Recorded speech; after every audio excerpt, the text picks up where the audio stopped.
Good day, grade 9 students. Today we will talk about our topic for quarter 4, week 3, which is about comparative thinking skills. I am encouraging you students to please listen in order for you to answer your module, the activities in your module correctly. Okay, so let's start.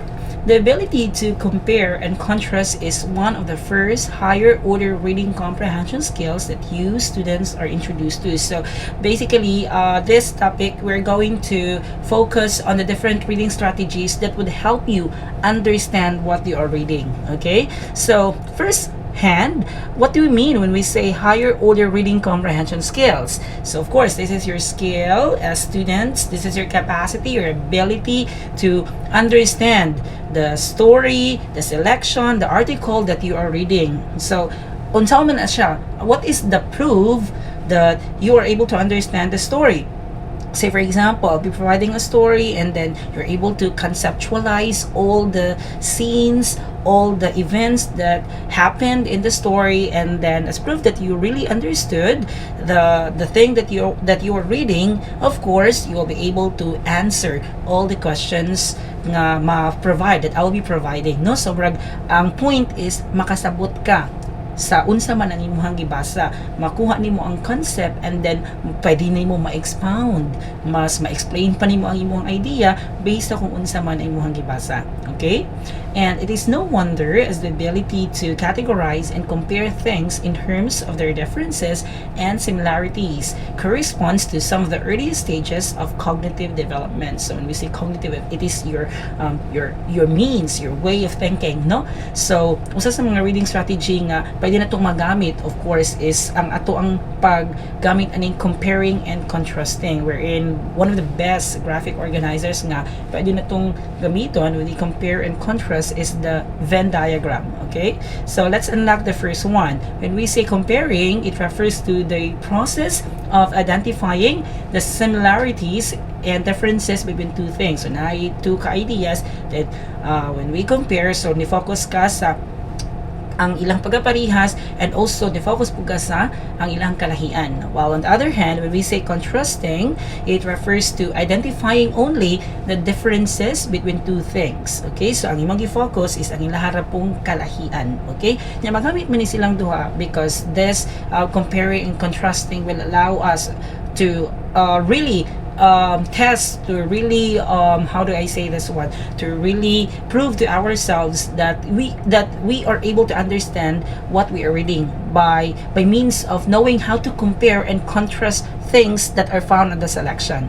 Okay, while the distinction between these two terms may appear on the surface to be quite subtle, it is important that students can accurately differentiate between these two concepts to ensure that they're able to answer questions and to prompt accurately. Now, we have another reading strategy, and this is predicting outcomes. Unsa man saning predicting outcomes? Another very important reading strategy, no? Nga dapat ninyong makatunan as students para ma-prove gid ninyo nga nakasabot gid mo kung unsa man ang inyong gibasa. Okay? So when we say predicting outcome, again, as I mentioned a while ago, this is a very important reading strategy. It encourages students to actively think ahead and ask questions. So murag example na kay gibasa, murag nakag magunahon na nga sa kay posibleng nahitabo ani after, no? So na kay murag ingon ana nga kanang idea, no? It allows you students to understand the story better, make connections to what you are reading, and interact with the text. So in this way, when you know how to predict outcomes, mura sa maka-interact sa text, so this is the possible thing that happened next.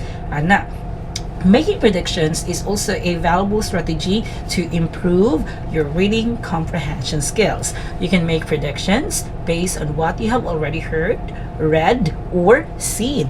This in turn will allow you to become actively involved in the reading process.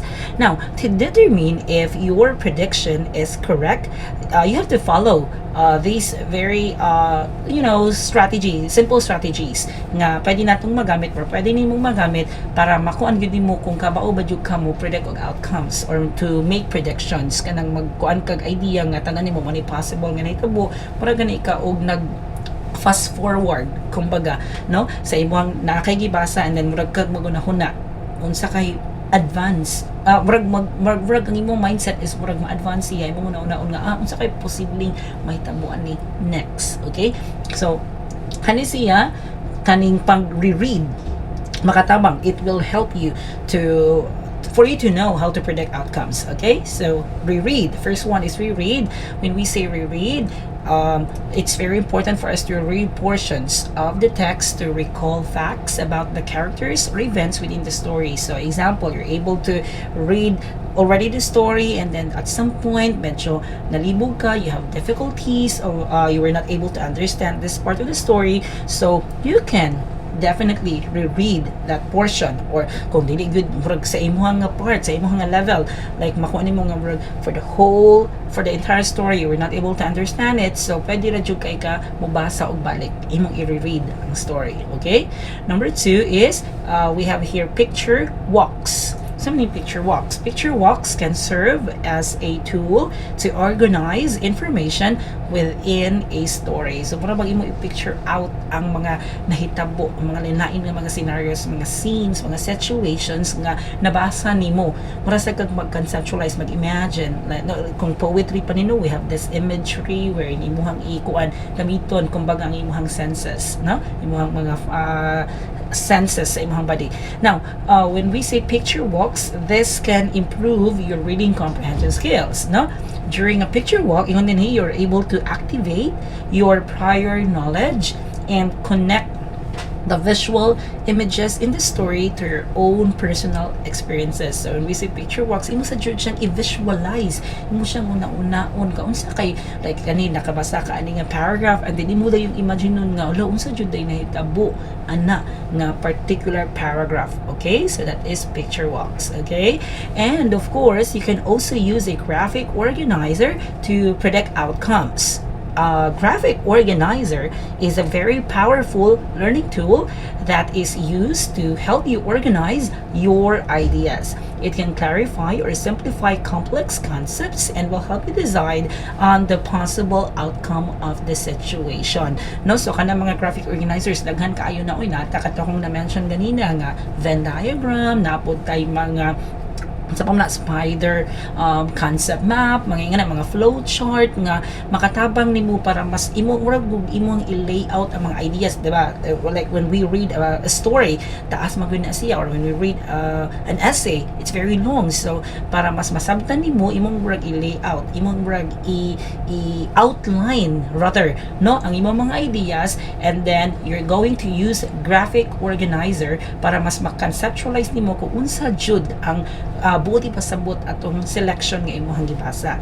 Okay, so ingon mo din na it can clarify or simplify complex concepts and will help you decide on the possible outcome of the situation. So balik lang nako ha, dagan na kaayo tang na mention no mga different strategies nga magamit ninyo as students, no, para mas masabtan ninyo kung unsa man gyud ang inyong gibasa. Okay, and we have another here strategy nga makatabang pud ninyo to really understand what you're reading. We have here the cause and effect relationship, no, this is also very important, no. So cause and effect is the relationship between two things when one thing makes something else happen, no. So we're still connected yun kay kung naay cause, if there is a reason, of course tapos na siya effect, there is a result. Okay, for example, if we eat too much food, and do not exercise, we gain weight, no. So of course kana magsigilot kag kaon nya wala exercise, so manambok yun. So kung unsay mong gibuhat, naguna siya resulta, naguna siya effect nya. Pwede mo na din itong magamit, pwede mo na siya magamit na to nga technique in terms of reading, as makita na to nga kani nga situation ay tabo ni siya kay tungod di ato nga reason. Okay, ingon ana siya. So muna helpful po ni siya nga reading strategy.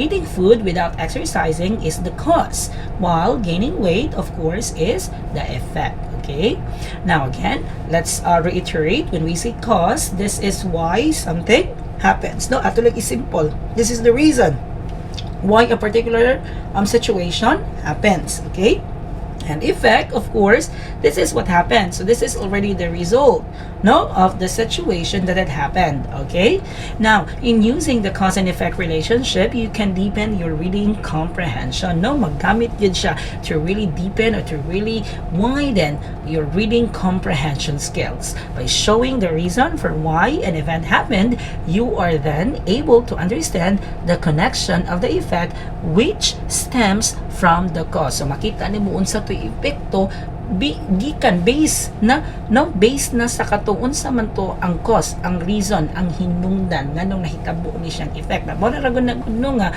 kung magsigita og kanang pamutol, if we continue to cut trees no sa ato ang mga kabungturan in the mountains, so of course sa may effect ana, sa may result ana, so of course magbaha, so mga baha gyud na mga kuan gyud ang mga balay-balay no, so delikado kaayo ingon ana siya. So makita na to ba kung unsa ang hinungdan, then unsa pud ang resulta. So kung makakuanta na example ang story nga inyong gibasa baron is like a mysterious story or something like a detective type of story, so makuha ninyo nga unsa di hinungdan nganong nahitabo ni siya, unsa may possible pud nga unsa pud epekto nganong naingon ato siya no. So that is one of the reading strategies that would really help you also to understand the text that you are reading.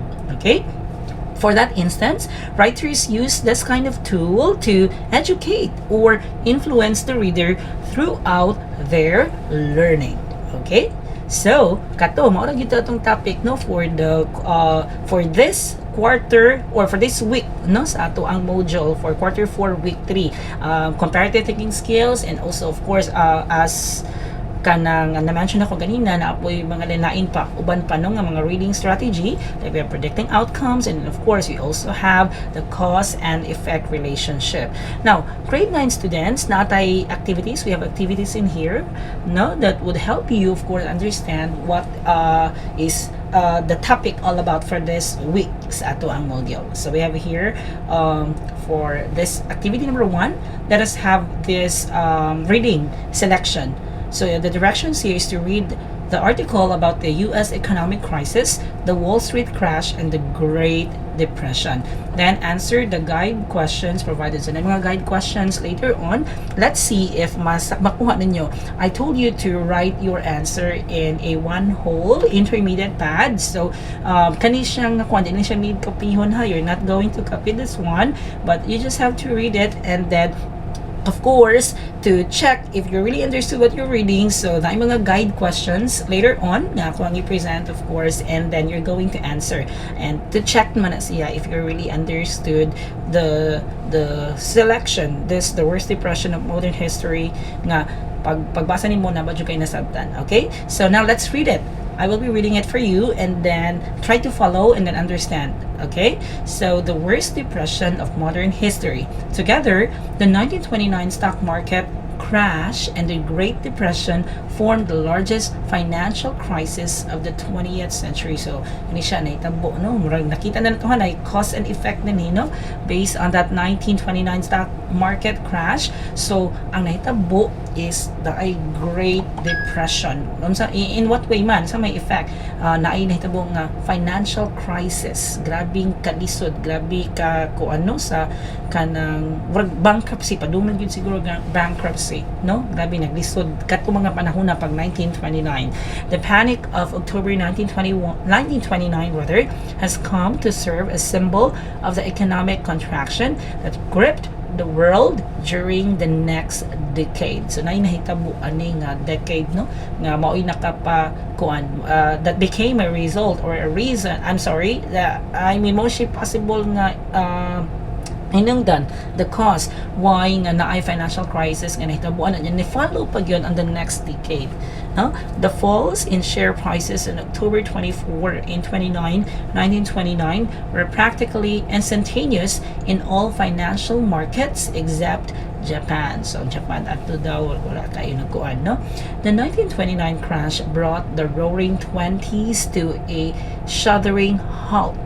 No, murag nahunong ang kalibutan na nahugno no kay murag naglisod tanan no, as tentatively expressed by economic historian Charles Kindleberger In 1929, there was no lender of last resort effectively present, which, if it had existed and were properly exercised, would have been key in shortening the business slowdowns that normally follows financial crisis. Grabe, ang mga business atong mga panahon na parang maamong yun yung panahon sa nga mura po ni pareha sa COVID-19 nga atong na-experience lately lang, no? Nga kanang murag nauso tong sakit.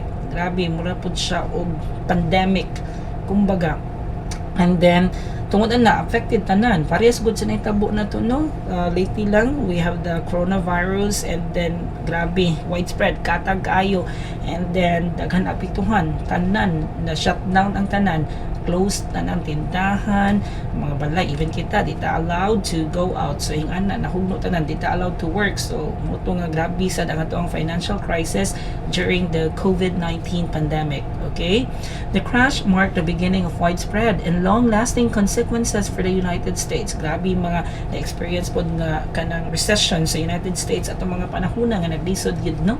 Historians still debate the question, did the 1929 crash spark the depression, no? Kaus mo ba ni reason ka nga nganong naka-undergo og depression? When we say depression, dili depression nga kuan ha, but nga nang depression in terms of financial nga aspects, no, sa mga nasod, particularly United States of America, okay? Or did it merely coincide with the bursting of a loose credit-inspired economic bubble? Only 16% of American households were invested in the stock market within the United States during the period leading up to the Depression. No, pila? 16% of the American household were invested in the stock market. Veting gamaya, only 16%, no? So, affected yun sa kanang mahog nga financial crisis, suggesting that the crash carried somewhat less of a weight in causing the depression. Usa, maurag ilad yung gitestify ba nga katong crash nga nahitabo kaning unsa ni siya 1929 stock market crash is mo gini siya usa sa hinungdan, no, nga grabe kaayo ka ubos o grabe ka kanang problema gyud in terms of financial crisis at mga panahona. Okay? However, the psychological effects of the crash reverberated across the nation as business became aware of the difficulties in securing capital markets investments for new projects and expansions. Business uncertainty naturally affects job security for employees, and as the American worker, the consumer face uncertainty with regards to income. No, naglisod ang mga tao in terms sa pagpangita sa income. Naturally, the propensity to consume declined. Naubos, no? The decline in stock prices caused bankruptcies. Mo na akong giingon, daghan mga negosyo nga nga bankrupt, and severe macroeconomic difficulties including contraction of credit, business closures, even mga dagko ng mga companies at mga panahona, no, nanira tungod sa kanang financial crisis nga na-experience nila. Firing of workers, mga daghan na kayo mga unemployed, walay trabaho, bank failures, decline of the money supply, and other economic depressing events. So daghan siya kayong naapektuhan aning Wall Street crash, no, nga nakahatag yun siya major nga impact sa United States of America, not only in US but even bisad kita ato here in the Philippines during those times, no, affected pud ta mo kan man siya mo naa magyud na siya domino effect kumbaga, no, sa kanang kuan kay of course globalization, so we are connected, countries are connected with one another nya kita mo export mo import butag mga products ana, so mo na nga maapektuhan jud mga panggasolina kanang mga ato ang mga products from other countries nga ato ang gi kanang import, no, maapektuhan kay di na ma-deliver. Of course kuwang sila dito og kuan, so di sad sila ka kanang export on their end nya kanang mo na affected tanan. The resultant rise of mass unemployment is seen as a result of the crash. Ang grabe, when we say unemployment, kanang lay mga trabaho na wagtang trabaho na fired sa trabaho. Although the crash is by no means the sole event that contributed to the depression. The Wall Street crash, aniha, remember this one, mo ni siya, no, ang nakakause og financial crisis, is usually seen as having the greatest impact on the events that followed, and therefore is widely regarded as signaling the downward economic slide that initiated the Great Depression. Okay, true or not, the consequences were dire for almost everybody. Most academic experts agree on one aspect of the crash. Nasan sila yung mga kuano, ilahang mga prinsipyo nga kanang unsa ni siya, unsa may nakakuan ani, unsa may factor nga nahitabo ni siya, no, kaning Wall Street crash. And then ingon dili, it wiped out billions of dollars of wealth in one day, no, grabe, daghan kay mga kuan ani businesses na nga close. So of course hagba gyud, and this immediately depressed consumer buying, even not only the macroeconomic or macro businesses, but also the micro ones. Sure ko affected gid kaayo, no, affected gid mga dago nga companies, how much more ni mga small businesses, no. So grabe ang impact. The failure set off a worldwide run on US gold deposits, like the dollar, and forced the Federal Reserve to raise interest rates into the slump. Some 4,000 banks and other lenders ultimately failed. Mga bangko, wala na nila. Also, the uptick rule, which allowed short selling only when the last tick in a stock's price was positive, was implemented after the 1929 market crash to prevent short sellers from driving the price of a stock down in a bear raid. No, lisod kaayo nga ipabarato na nila mga negosyo nila para lang jud makakuan, no, makasugakod. Economists and historians disagree as to what role the crash played in subsequent economic, social, and political events. The Economist argued in a 1998 article that the depression did not start with the stock market crash, no, ingon na mga wala ni tuo nga mao dato hinungdan nga nag-agi ng financial crisis ang mga nasod or even ang United States, based on that 1998 article nga di jud ko na mo inungdan, no, nga naingon nato siya. Nor was it clear at the time of the crash that the depression was starting. Ingon nga dili man sa katong nga time nagsugod, ingon anak. They asked, can a very serious stock exchange collapse produce a serious setback to industry when industrial production is for the most part in a healthy and balanced condition? They argued that there must be some setback kasi ba na may mga lain ato nga mga reason nga no jud naingon ato ang situation, no, sa United States. But there was not sufficient evidence to prove, wala jud ko ni makapamatuo that it will be long or that it need go to the length of producing a general industrial depression. But economists also cautioned that some bank failures are also to be expected, and some banks may not have any reserves left for financing commercial and industrial enterprises.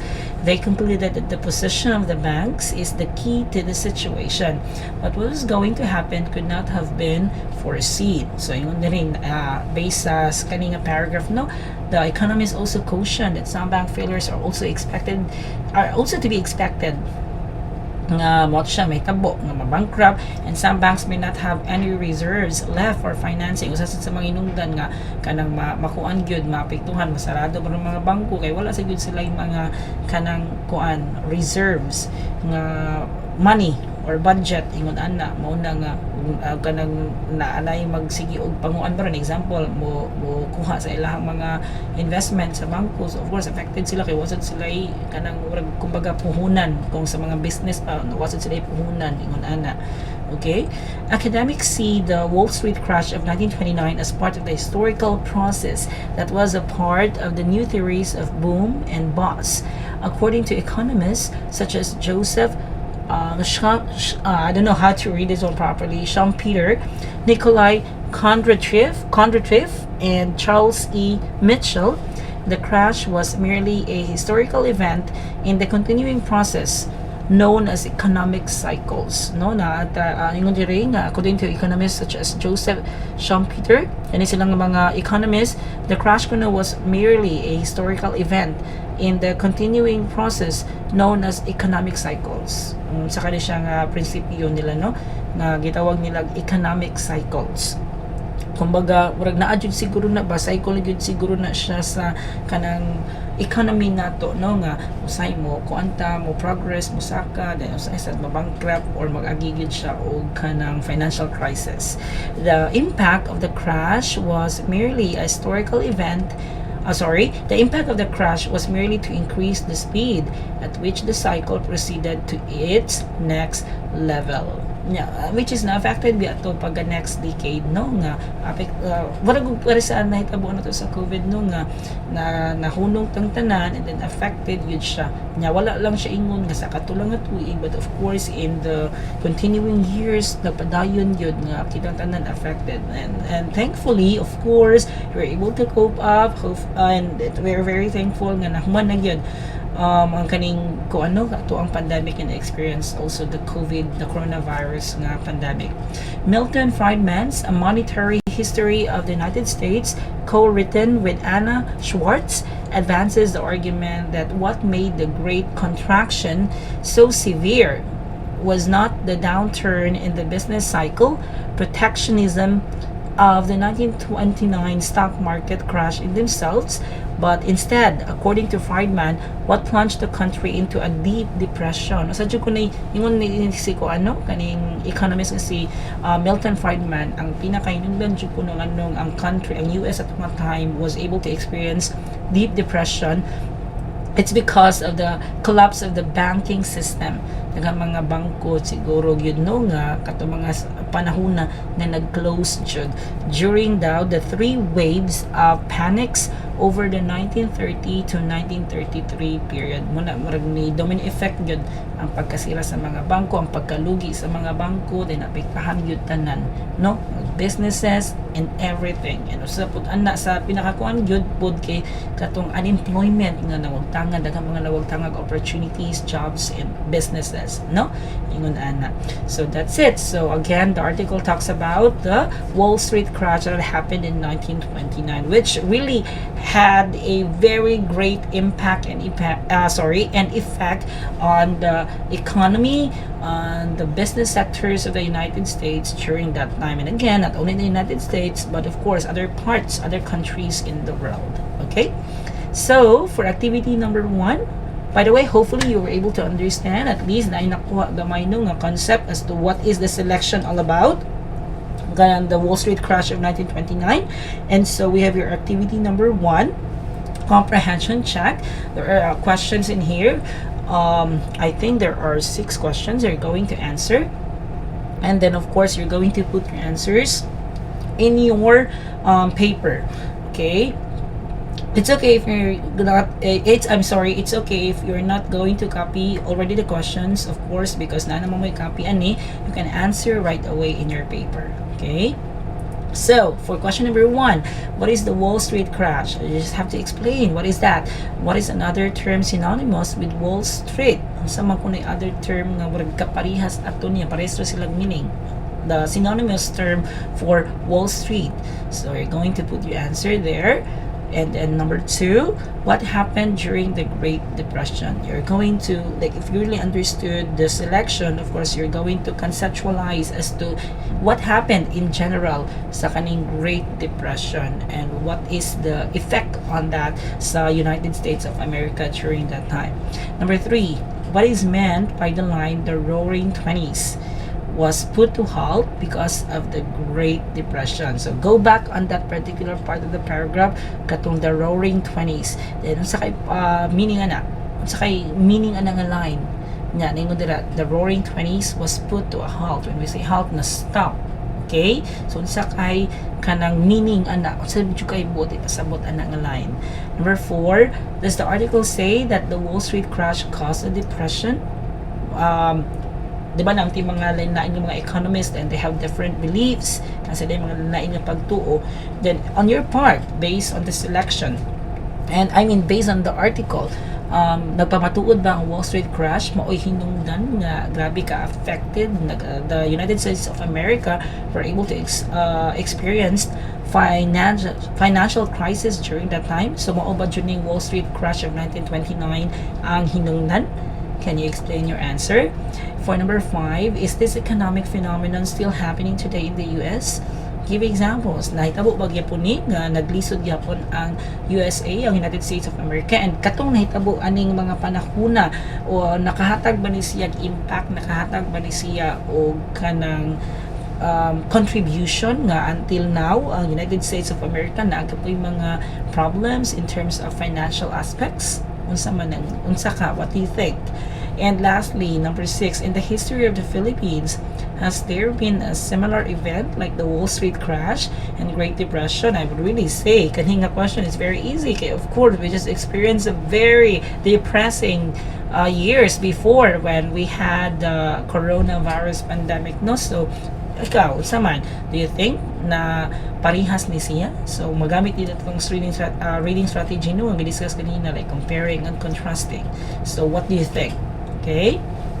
Now, let's expound more your ideas. For activity number 2, we have here a Venn diagram, and we have the directions. The 1929 stock market crash and the Great Depression are relatable to the financial crisis we are experiencing. Oh, I told you, due to the COVID-19 pandemic. Now, make a comparison and contrast on these two financial crises using the Venn diagram provided. So, as you can see, there are two circles here overlapping, of course, in the center. You're going to focus there the similarities, okay? And then on the other side, this is the 1929 stock market crash and the Great Depression. You're going to describe that one based on the article. And of course, despite nga this is not stated in the article, I believe you can describe what happened during the COVID-19 pandemic that we experienced no pag 2019, 2020, 2021, 2022, and even karon napatay mga ginagmay nga mga cases of this COVID-19, no, of this coronavirus. And then in the middle part of this circle, of course, you're going to state the similarities. By the way, grade 9, you can answer this one in bullet form. Depende ra gyud ninyo if you're going to answer in bullet form, no, that kanang kuan lang, sa tawon na short lang, in a way of bullet lang, no, gata ra kag important phrases or key points. Or you can also answer the Venn diagram here like in a way of a narrative or in a paragraph form. Okay, pwede sa nimo ipin na paragraph form. It really depends upon you kung unsaon nimo pag-state ang imuhang knowledge of the 1929 stock market crash and the Great Depression, o imong knowledge pod sa nahitabo nato nga na-experience nato nga COVID-19 pandemic.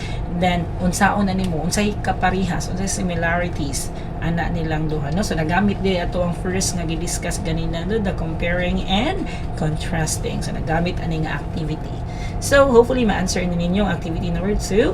And of course, we have here activity number 3. We have the cause and effect. Let me adjust first, no, the graphic organizer. So the direction is based on the article, the worst depression of modern history. Complete the concept map by providing the effects of the Wall Street crash and the Great Depression. Daghan kaing effects nga na-mention dito sa article, no? Mao ni ang cause, ang Wall Street crash, mao ni hinungdan, no, nga nag-agi financial crisis ang United States of America ato. And then unsay mga posibleng effect, mga resulta, what are the possible results nga nahitabo because of the Wall Street crash and of course the Great Depression. So you're going to state that one. Actually, you are provided already, no, with example answers na dina mass unemployment. Then unsa pa man, pag-add na lang kag duha dinha, mag-add na kag duha dinha sa kaning circle. I'm sorry, not the circle, but of course rectangle nga auto shape. And of course ang effect pod sa Great Depression. So ang una din gi-state, no, nga sample answer is inefficiency of banks to financial, commercial, and industrial enterprises. So ikaw po, dun sa pamalaing epekto aning Great Depression sa mga bangko, unsa man yung mga nahitabo ato. So isuwat po na, you're going to write your answers in the remaining 2 rectangles there. Okay? Alright, so last part of course is a multiple choice quiz. Mga situational lang kaayo, no, just to really kanang test you if you know how to predict outcomes. Like you are given a situation and you're going to, of course, tell as to what could be the possible possible outcome, possible output with that situation given. Okay, so answer that one. Like for activity 4, by the way, multiple choice quiz, just a reminder that you're just going to write the letter only of the correct answer in your paper. No need to copy the question, or no need to copy the answer, like at the market for letter A. No need to copy that one. Instead, you're just going to put the letter of the correct answer. And I hope, of course, you're not going to have erasures with your answers. Okay, so hopefully I was able to at least help in a way by making this video na masabtan ninyo grade 9 students ang topic for quarter 4 week 3 sa English grade 9. So I hope this helps, and hopefully you are going to answer your modules properly, honestly. Also, that's very important, no, na at least not copying answers from other classmates, but trying your best to answer the different activities. And in that way, of course, for sure, you'll be very proud of yourself kung whatever result, whatever score mo nakuha, at least that effort was truly from you, gikan yun nimo, no? So intently gikan yun nimo ang effort nga mao na imong nakuha nga score. So thank you very much, grade 9 students. I hope that this video lesson was able to help in a way for you to understand the module for this week. So thank you very much, and I'll see you soon. Goodbye.